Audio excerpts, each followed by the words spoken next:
One of the best ways to support the FTF podcast is to check out our Patreon over at patreon.com/finishthefight for exclusive episodes, insights, interviews, and plenty more. If you're an athlete, you know the greatest motivator of all is the fear of letting your teammates down. After all, a team is only as good as its weakest link. So you owe it to those wearing the same jersey as you to be your best every time you step on the field. That's why there's no vape in team. When you vape, you can expose your lungs to toxic chemicals that can damage your lungs. If you're a step behind, the team's a step behind.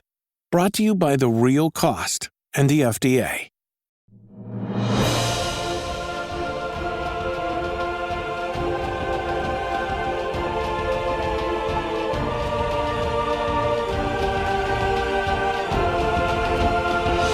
Welcome back to Finish the Fight, a gaming podcast, where we produce and develop the highest quality gaming research in podcast form.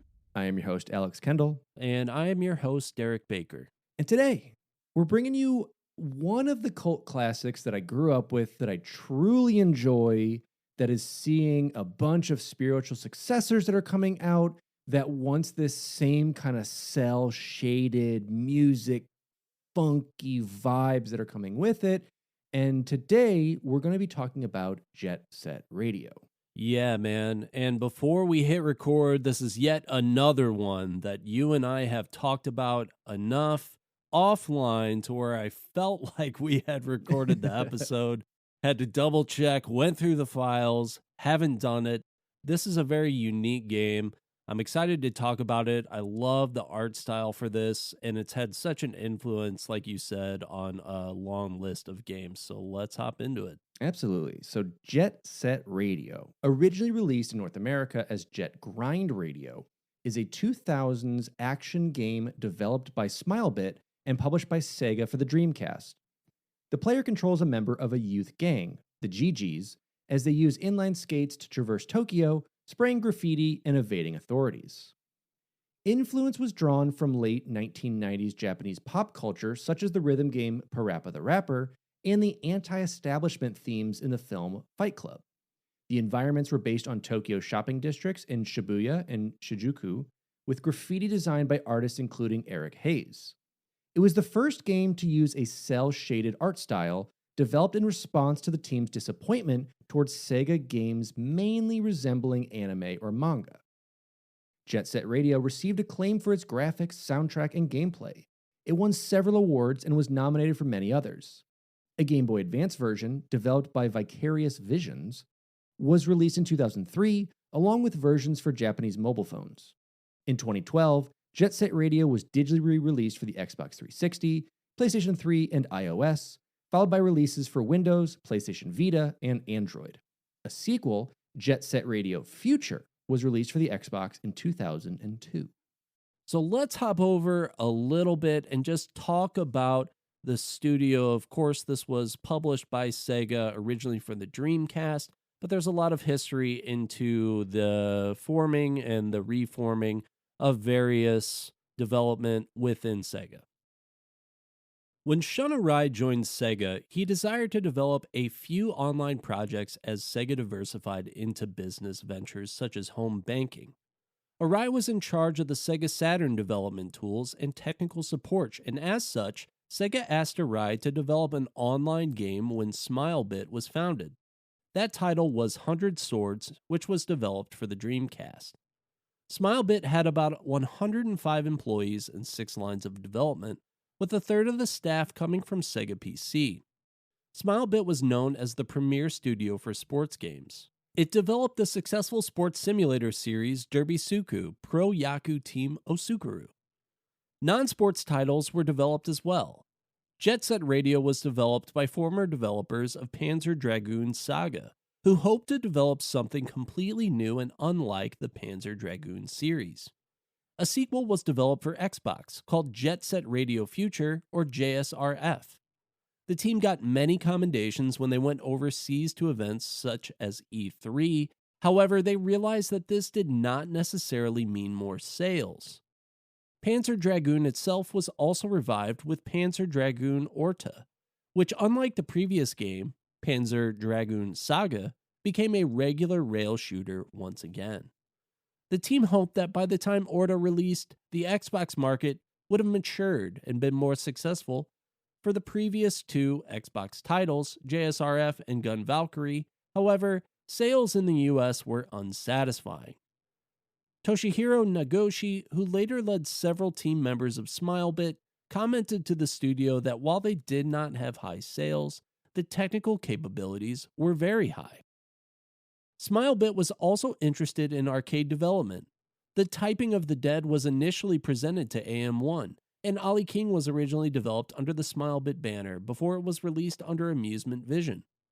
In 2003, Sega restructured its development studios, and Amusement Vision and Smilebit merged, with the surviving Smilebit becoming solely focused on sports, adding the Virtua Striker games. At the same time, Shun Arai left Smilebit to be in charge of the Sega Creative Center. Takayuki Kawago took his place instead. Sega and Sammy merged in 2004 to form Sega Sammy Holdings, and all the studios merged back into Sega. Smilebit was named Sega Sports R&D and continued to develop more sports games, including the first Mario and Sonic at the Olympic Games. Takayuki Kawago continued to oversee sports games, but eventually oversaw the whole output of Sega of Japan as creative officer and then senior executive officer. The Mario and Sonic games and Sports Simulator series of games became assigned to the CS1 and CS2 designations, and a dedicated sports division ceased to exist. Now, as Derek said, Jet Set Radio was developed by Smilebit, and the development team consisted of fewer than 25 developers, with an average age under 25. Programming and development for the game began in mid-1999. The game was announced at the '99 Tokyo Game Show and drew media attention for its cel-shaded style. During the early stages of development, director Masayoshi Kikuruchi had difficulty leading the team, having no prior directing experience. The visual style was established before the gameplay. According to Kikuchi, the game could have become an adventure game or a role-playing game. His superiors were not satisfied with early concepts, and so he used trial and error to develop a concept that he believed everyone would find interesting. Ueda wanted to create something cool that dealt with pop culture and was completely unlike the team's previous game, the 1998 role-playing game Panzer Dragoon Saga. Ueda's drawings of a punky character with headphones and rollerblades became the foundation of the game. He had joined Sega after being impressed by the freshness and international appeal of Sonic the Hedgehog, but was disappointed with the number of manga and anime-style designs. He hoped to create something original. Smilebit drew inspiration from games outside the typical game genres of science fiction and fantasy. Ueda was particularly inspired by a demonstration of the PlayStation rhythm game, Parappa the Rapper, at the '96 Tokyo Game Show, quoted saying, "I think that's the first game with pop culture like that. They did it first. After that, I decided to make a true game, not just a visual experience that was actually for adults."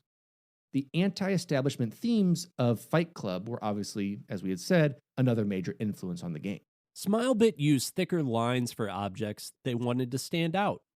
Smilebit developed a new cel shading technique not used at the time, as it would not have been possible on the Dreamcast or PlayStation 2.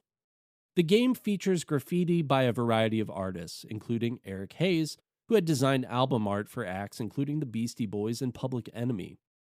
Smilebit initially wanted to make it a skateboarding game, but was scrapped due to the legs having to be fixed and instead chose inline skates. Jet Set Radio was one of the earliest games to feature an open 3D world, which presented the team's biggest challenge. Kikuchi said, "Making an entire town in the game was quite the prospect. It's not hard with modern high-spec hardware, but that wasn't the case back then. It was very difficult from a programming standpoint." Another Sega game developed in that period, Shenmue in 1999, also featured an open world, but Kikuchi felt the games posed different technical challenges, as Shenmue does not allow the player to jump or move at speed. The team implemented grinding to allow players to enjoy speed without worrying about colliding with obstacles. Smilebit chose to have a fixed camera as an attempt to reduce motion sickness. They attempted to make the game impossible to duplicate on PS2 by pushing the Dreamcast limitations using bright colors, realistic shadows, and more than 16 NPCs on screen without lag that would have been impossible on PS2 due to its smaller memory. The settings were inspired by Japanese locations such as the Tokyo shopping districts of Shibuya and Shinjuku, which Smilebit photographed to use as references. Sega feared that the game's style might alienate players outside Japan and requested changes for the international versions. The team added stages modeled after New York City, one based on Times Square, and another on Roosevelt Avenue along Queens and Brooklyn, and changed the nationality of two characters to American.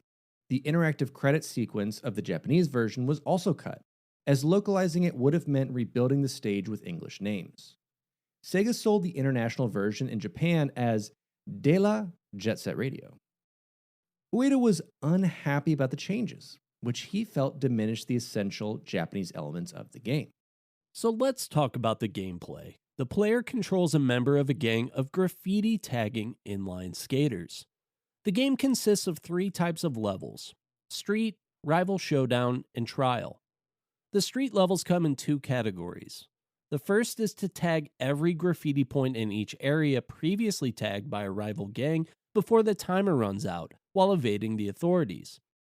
The second category serves as a boss battle by chasing the rival gang members and spraying graffiti on them. The more graffiti points are sprayed, the more deadly the authorities become.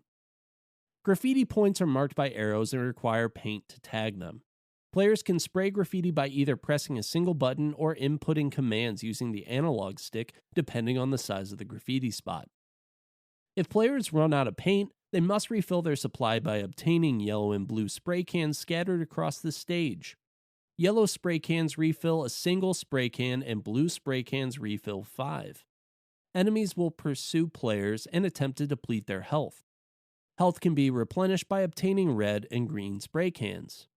Performing tricks add bonus points to the player's overall score and gain access to areas difficult to reach.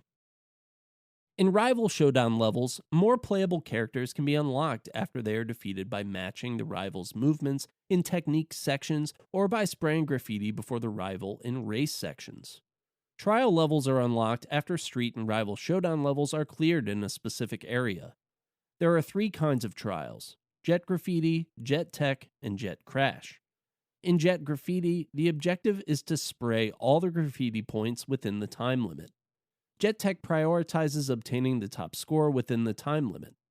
In Jet Crash, the objective is to reach the goal and spray graffiti on it before the opponent.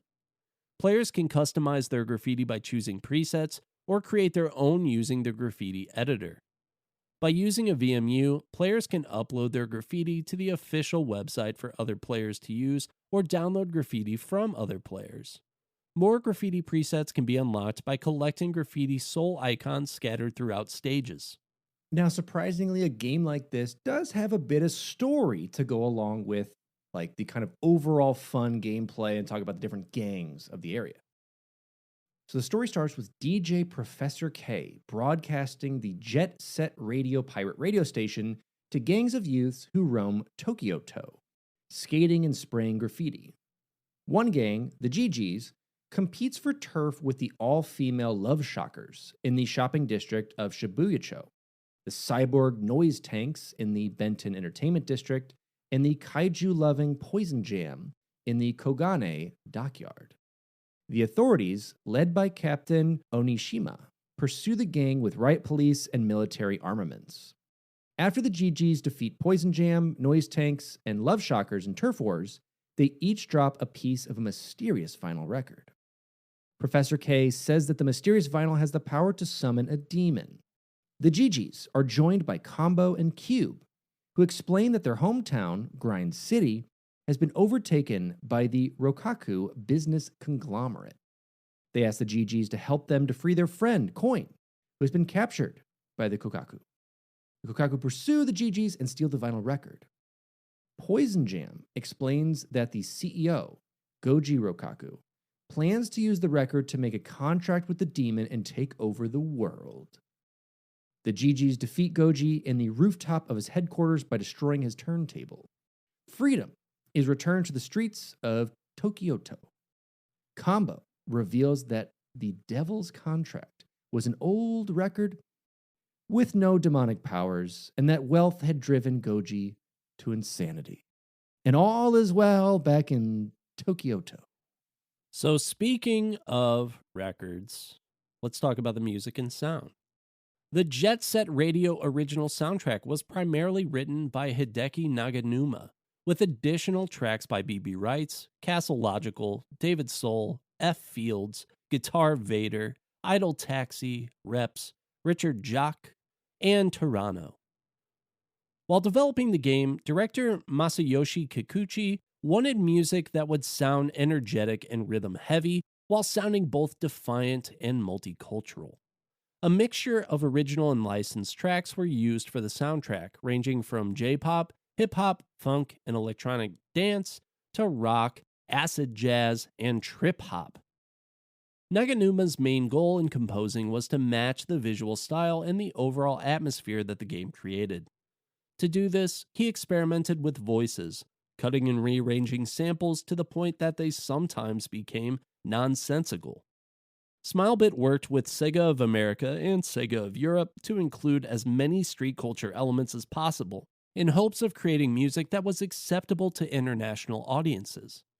This would result in different regional releases of the game having unique music added, with the North American and international version of the game featuring added heavy metal music.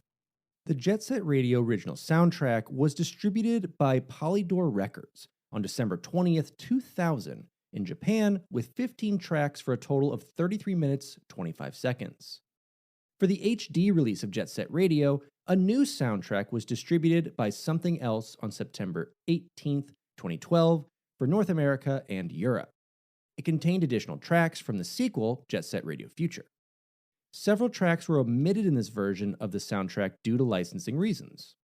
A second soundtrack for the HD version, Jet Set Radio Sega Original Tracks, was distributed by Sega and released on iTunes on October 3rd, 2012.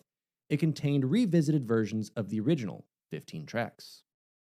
In January of 2016, a fan-made radio station website called Jet Set Radio Live was launched by the owner of the DJ Professor K Twitter account. The radio station features music from both Jet Set Radio and Jet Set Radio Future, as well as mashups, remixes, and music from outside sources. The website also features a public graffiti wall with custom images, public chat rooms, a TV section with different promotional videos, as well as a merchandise shop. Listeners can also tune into playlists of genre-specific music, including outer space, chiptunes, lo-fi, end of days, and retro remix. Summer, Halloween, Christmas, and Snow-fi are also special limited time stations available throughout the year.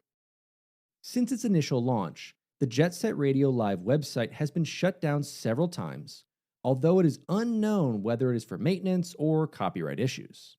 Despite this, the DJ Professor K Twitter account posted an explanation of why the radio station shut down. In the story, DJ Professor K had to travel into the future after failing to save the world, sending back a robot to run the radio station. Since this return, the radio station had played continuously as of August 2021.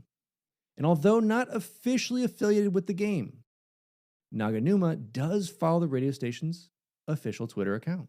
Jet Set Radio was released in Japan on June 29, 2000.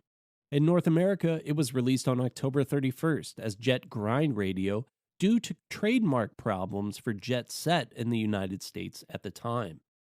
The PAL version was released later on November 24th under the original name. The North American and PAL versions contain 2 new maps, new songs, and other in-game content designed to increase the game's appeal to Western audiences. To promote the North American release, Sega of America held a Graffiti is Art competition for contestants to enter their own graffiti art pieces to Sega. Sega chose 5 finalists and flew them into San Francisco, California on October 21st, where they competed to make graffiti art pieces on a canvas within a 3.5-hour time frame for a prize of $5,000. Mayor of San Francisco Willie Brown discovered the competition and attempted to revoke Sega of America's permit, but was unsuccessful due to obtaining the permit legally. Sega re-released the game in Japan under the name De La Jet Set Radio. This version was released on October 18, 2001, in Japan via Dreamcast Direct, later renamed Sega Direct, and included a t-shirt featuring the protagonist Beat for those who pre-ordered. This version features content that was originally exclusive to PAL and North American versions, namely music, 2 playable characters, and 2 stages. We also had a mobile version, which was Jet Set Radio remade as 2 2D mobile games. The first, Typing Jet, a side-scrolling game in which players escape police, was released for Japanese mobile phones by Sega on June 22nd, 2001. Very similar to that of like the Typing of the Dead, where you have to basically fill out these things to kind of complete your mission. And we had, as Derek had said, Jet Grind Radio, which was developed by Vicarious Visions, who previously developed the Game Boy Advance D-Makes for Tony Hawk Pro Skater and published by THQ. The game utilizes the same engine and isometric perspective as the Tony Hawk Pro Skater GBA titles. Despite the hardware limitations, cartoony graphics were designed to emulate the look of cel-shaded graphics. The music count was reduced from more than 21 to around 8, and the songs that remained were reduced to 30 to 45-second samples. The levels ranged from exact duplicates to reminiscent counterparts of the original Jet Set Radio. Soundtrack was developed by Shinen and recreated 6 tracks from the original game into repeating 1-minute-long songs. And the game was released in North America on June 26, 2003, and in Europe on February 20th, 2004, under the name of the original Dreamcast version, Jet Set Radio. And there was a high-definition remaster, which was developed in 2012 by Blitworks, and was released for PlayStation 3, Xbox 360, Windows, PlayStation Vita, iOS, and Android.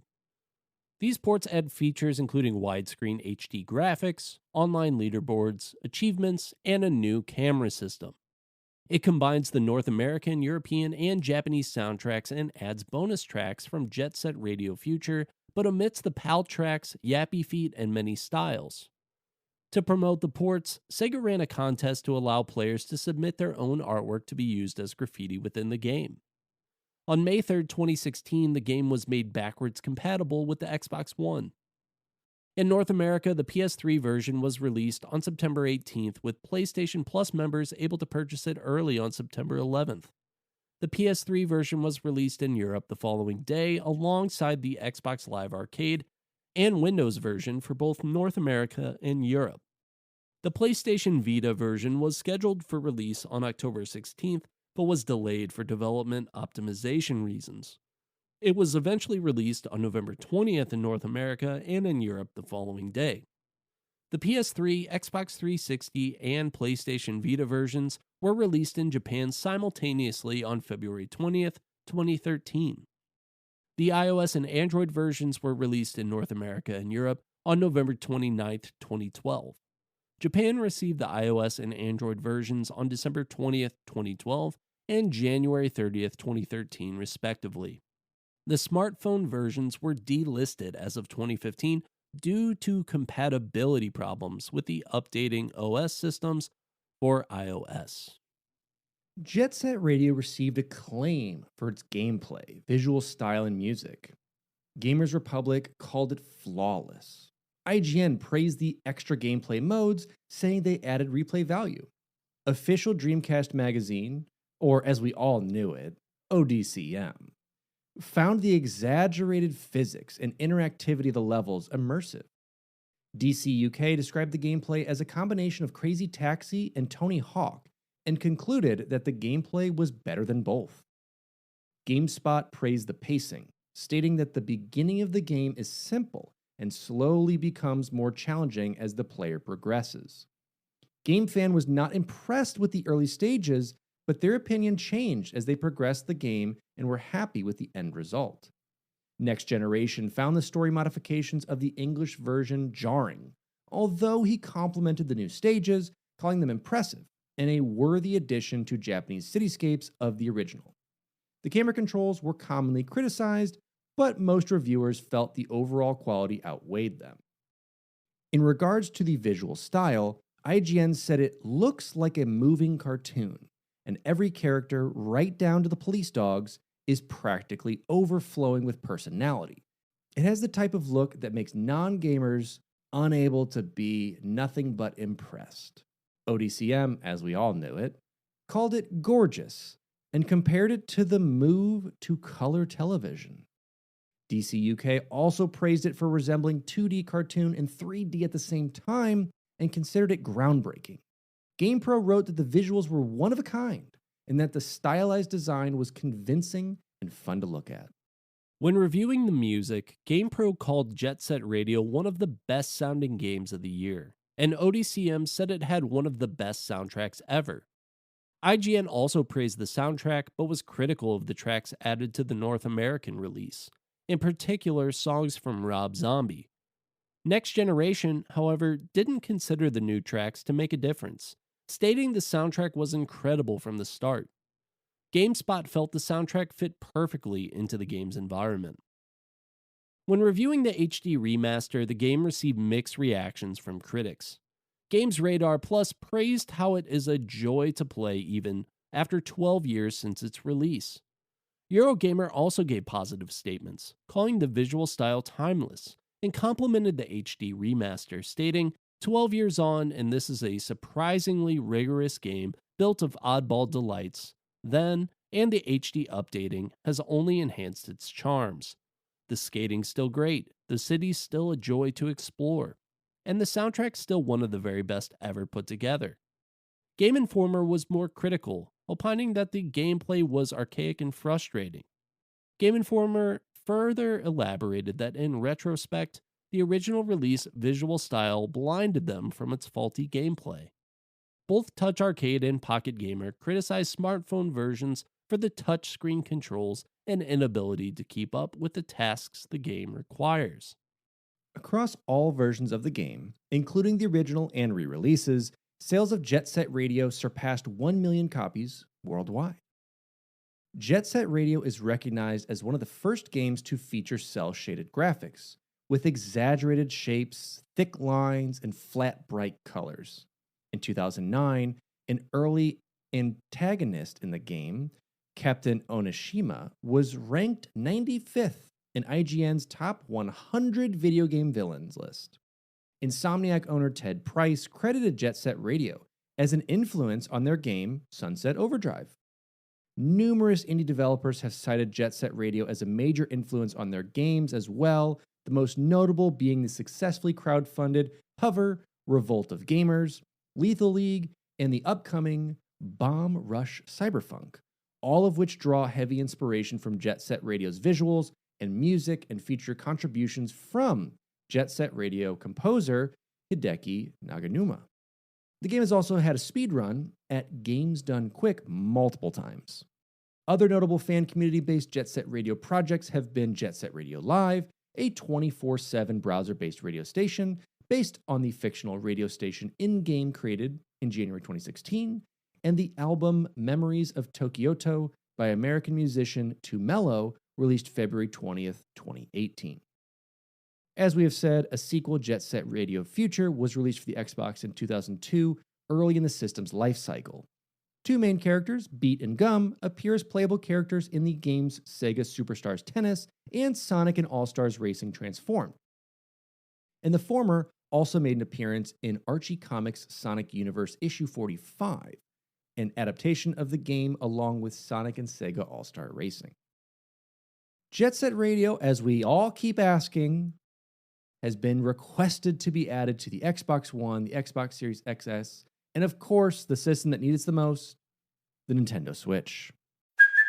Hey, it's Kaylee Cuoco for Priceline. Ready to go to your happy place for a happy price? Well, why didn't you say so? Just download the Priceline app right now and save up to 60% on hotels. So whether it's Cousin Kevin's Kazoo Concert in Kansas City, go Kevin, or Becky's Bachelorette Bash in Bermuda, you never have to miss a trip ever again. So download the Priceline app today. Your savings are waiting. Go to your happy place for a happy price. Go happy price, Priceline. This episode is brought to you by Pepsi Wild Cherry. Pepsi Wild Cherry is bursting with delicious cherry flavor and a sweet, crisp taste that gives you more to go wild for. Getting wild may look different these days, but whether it's opting for a solo Friday binge watch or a big night out, everyone can indulge in their wild side with Pepsi Wild Cherry. Also available in Zero Sugar. So grab a Pepsi Wild Cherry and get wild. So yeah, Jet Set Radio, again, is one of those cult classics, as I said at the top of the episode, that just keeps getting legs. It's one of those games that did all right. I think people were very shocked and had loved the idea of cell shading. I mean, we love to see it in like Borderlands and other games that have attempted this. And it is just so cool to see this kind of niche skating / anti-establishment game really keep growing legs. Yeah, and the cell shading, I think, is really the biggest influence on games of the future. I mean, obviously, there's been spiritual successors. We mentioned Sunset Overdrive.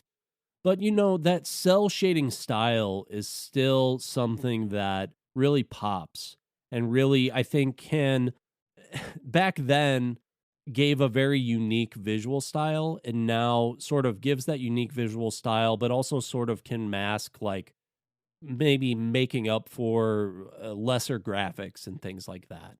I think about games like Crackdown, and obviously there's games like Borderlands where it's very stylized and it's perfect for a game like that. Of course, you've got like Legend of Zelda Wind Waker. Mm-hmm. Very, very unique, great art style for the Legend of Zelda series. So just so many games that have taken that art style influence. And on top of that, I think that there was some influence for games that we didn't mention. I think Tony Hawk is an obvious thing that we have to talk about, especially when it comes to the graffiti. If you haven't played Jet Set Radio and you just want to watch some of the gameplay, there's obviously a big emphasis on doing the graffiti and tagging walls and other various things. Tony Hawk went on to add that in Tony Hawk's Underground 2, where you can have your own custom tagging. I think it's also in Tony Hawk's American Wasteland, where you can just kind of do your own little graffiti on the wall. It's not the main emphasis of the game, but it is a little bit of an addition to, I think, emphasize that sort of counterculture vibe that comes along with skateboarding, and then this like street style skating, this inline skating thing that Jet Set Radio did. I think there's also a lot of similarities within another Dreamcast title, which was Sonic Adventure. Ooh, yeah. And especially, Sonic Adventure 2. I see a lot of similarities within these games, and especially within the soundtrack. The soundtrack of Jet Set Radio, lots of like that sort of like metal, that hip hop, that sort of vibe that, I don't know, it's like a fast-paced feeling, but it's also something that doesn't overtake you as like overly intense or energizing or anything like that. Yeah, it's those like high BPMs, but that like works so well with the environment that you're in, where like you may be getting hit like those really high ones, and then you bring some like acid jazz in that kind of like mellows this out, and it's this really good dichotomy of music in both games that do it so well that just resonate. Like all those, like in both games, the music really resonates to your soul. You feel it. Like you feel when you're playing it, and like it really enhances these games that overall are pretty simplistic in a way of what you're doing, but both games visually, sound-wise, like did it so well to just like suck you into it. And I don't think that there's a game that really, like this style, all the characters' styles, I think really represents that era that it came out in a way that other video games don't, because those games just like the oversized, like the baggy pants, the like, the big like glasses, just that entire vibe, even the bright colors and things like that. I mean, when I think about the 2000s and fashion and style, I mean, it does such a great job taking that real lifestyle and putting it in a video game where a lot of video games were, if they were bright colors, they were more within that side-scrolling 8-bit, think the original Sonic game or its sequels. The rest of the games were like this darker, sort of like even the Tony Hawk games is another reference. It's like just jeans, a gray t-shirt, maybe a backpack or something. But the graphics don't pop in the way that Jet Set Radio did. Yeah, and I think it's really the establishment of that time of like, hey, we don't want to go that anime manga route that Sega's been trying to push with this. And, a lot of these people joined, like, we like Sonic. Sonic was different. It didn't try and do those art styles. And that's what, like, especially in like the Saturn and Dreamcast era, where you had like Shenmue, and you had these other ones that were taking like that anime feel to Japanese culture. They're like, hey, what if we switch it up and we do like our own thing? That we're still in Tokyo. Like, we're in this like futuristic Tokyo space that we've made, but we don't have to just take from an anime style. We don't have to do that. We can make our own. And so with that cell shading, the idea of like those big clunky lines, and it really lends itself to graffiti, which is typically like bubbly letters and kind of like very colorful and punchy and kind of in your face with those styles. Like, that's what they really did with that cell shading. And it really complemented that idea of like these rival gangs of, taggers that are going out to do this. It made such a cool world with it.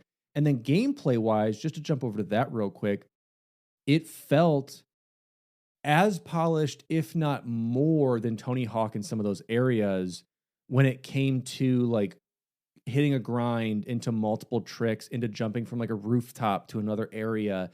It just felt more satisfying and less than the realism that Tony Hawk did, which is more of what they tried to do in a way. It definitely wasn't real what they were doing, but that realism of feeling like a skateboarder versus just like an insane inline skater tagging.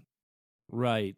Because the tricks that you're doing in Jet Set Radio, it's like you're jumping up a rail, and it's sort of like these big lofty jumps that you can do. And when you're doing the jumps in Tony Hawk or like grinding on a rail, it's very fast. It's very like quick, which is how skateboarding really is. If you watch a skateboarding video, like, yeah, you might get the occasional grind down a really long set of stairs or something. And that's sort of like them pushing the limits of that. But for the most part in street style skating, you were just sort of like hopping up. It's concrete, so a lot of friction, and you're just sort of like almost coming to a stop, and then you're hopping off and skating forward again. So it's got a lot more of that, I think, slow pace to it. And Jet Set Radio, it's not particularly like, I want to say overly slow, but that loft that you feel sort of gives it like this more weightless energy than Tony Hawk did. And Tony Hawk, love Tony Hawk, very classic soundtrack as well. Obviously a very cool era of, I think, just overall life. Yeah. Where skateboarding was sort of like this big over-the-top thing, and Tony Hawk really brought all that to the forefront. Having something like this, too, that I think just delivers its own world, its own style, was something that I think they had to be pretty brave to do. And the fact that, it really didn't carry on too much beyond that one sequel, I think is reminiscent of that it was sort of a capture within a moment, that it wasn't like trying to emulate this evolving thing in real life like skateboarding sort of is. Yeah, and I think it did exactly what it was set out to do. And going to like that movement, it almost felt like a platformer that you just constantly moved on. Yeah. Like that lofty jump feels like the typical platformers like Banjo-Kazooie, a little bit like Mario 64, anything like that was like a little bit of a loftier jump. You felt that, but it still felt so good to do. So I'm really glad that we were able to like jump into this cult classic. And so we've been talking about it a lot in our post. But Derek, let the people know, why overall did we choose this and what do you think of it? I think for its uniqueness and its influence on, I think, the art style of future releases is why we absolutely had to talk about this game. The cell shading was revolutionary. Doing the things that they did with the intent that they did, where they were saying, you know, we want to make sure that this can't be replicated with the current technology. We want to push Yeah. the Dreamcast and really see what we can get out of it. Was a very interesting, unique approach to take. I think that looking at an overall soundtrack ushered in a new era of soundtracks. We had some great soundtracks in the 2000s that followed Jet Set Radio. I don't know how much of an influence Jet Set was in particular on that, but I think that there was a really great emphasis placed on that in the 2000s. Really, really fun game for me. Carries a lot of that old arcadey style of games where we sort of saw this transition into where some of the games were becoming more story oriented. This game sort of has that as a baseline, but overall it's arcadey fun still, like classic video games were. For me, it's like a 7.5 out of 10. What about you? Yeah, I think that's exactly it. Arcadey. It has that little bit of story to drive you along, just to give you an emphasis of what's going on, but it's not a main driving component at all. It's just to continue you from like one point to the next, give you a little interest, give you a reason of like why there's a bad guy, why the city's set up like this. I think it's done so well. So if I had to give it a rating, I would give it probably like the coolness factor of who you are if you do inline skate just everywhere. I think that should make a comeback. That should be a major mode of transportation, because it's the future. As we all knew in the 2000s, inline skates were the future of everything. We should bring the future back. Bring back those styles of soundtrack as well. Give me a Brink remake. Oh, you got to give it to me. You got to bring it back. Give me Brink remake. Give me, Venice Beach is like the only place that you ever see anybody roller skating in media anymore. Let's bring it back. Bring it back. Barbie movie set the trend. Let's roll it back. Exactly. Bring it back out of 10 is what I will go ahead and give it. Well, great. This has been really fun. Shout out to research assistants from Evan Barr on this one. And this was a fun one to talk about it. I like doing these little mini episodes with you. Yeah, it's been great. I love doing like jumping into these, be able to talk more about like the passion projects that maybe don't have a lot of data that we can pull from, but that have just been such cool games and cool influences. I really appreciate it. Let us know on our next ones, any games you guys want to cover, any topics that are coming up, and we'll catch you on the, as we say in the 2000s, the old flippity floppity.